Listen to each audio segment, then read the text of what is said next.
I'm so excited. I just got these huge wine barrels and I'm going to be putting them in different places of the garden. They're bigger than I expected. I thought I'd be able to fit like 5 in like a cross shape in the middle, but yeah, they're kind of big, so I might be taking some out of here and then using them in different parts of the garden.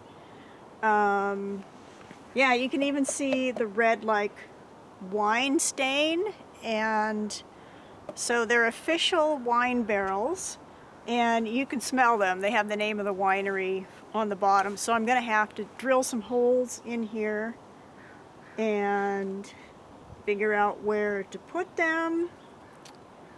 And yeah,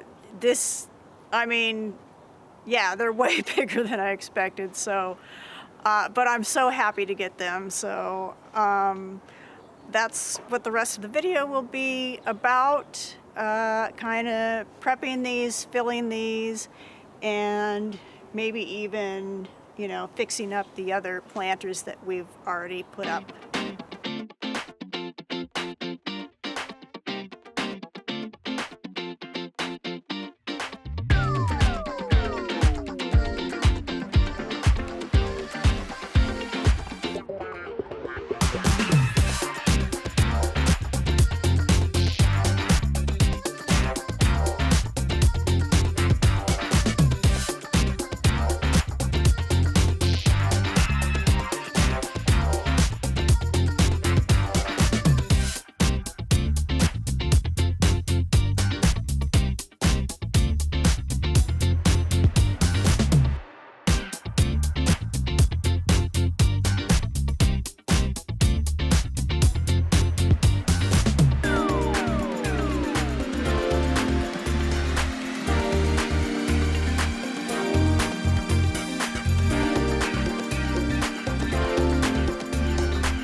been working to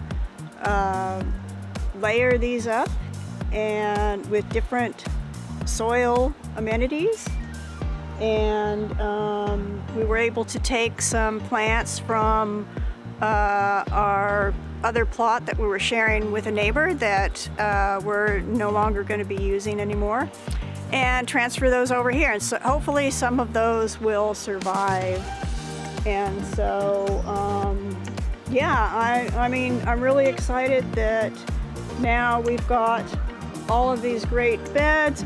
It's easy to get to everything. We have wood chips around the edge so that it's all nice and clean, and yet when we had started there was a slope about 1.5 feet down grade, and the wood chips would all fall in here when people would walk down the path, and it's just a little bit harder to garden on you know, an incline. So it's really nice to have it all flattened out and have it all nice and tidy and tucked into these containers. And I think I'm going to be putting some more smaller containers. You might see some back here that you know, I have like more decorative plants in them because I've got plenty of space in the middle to put a few more. In fact, I've just put that other wine barrel there to see. I think I'm going to put that there, and then some other smaller planters out here. And then I'm putting these trellises here, this antique look trellis, so that next year when I do cucumber and squash, I can grow those up there. Yeah, so I think it turned out really nice, and can't wait till spring and summer of next year to play with all of this. Thank you so much for watching, and we'll see you next time.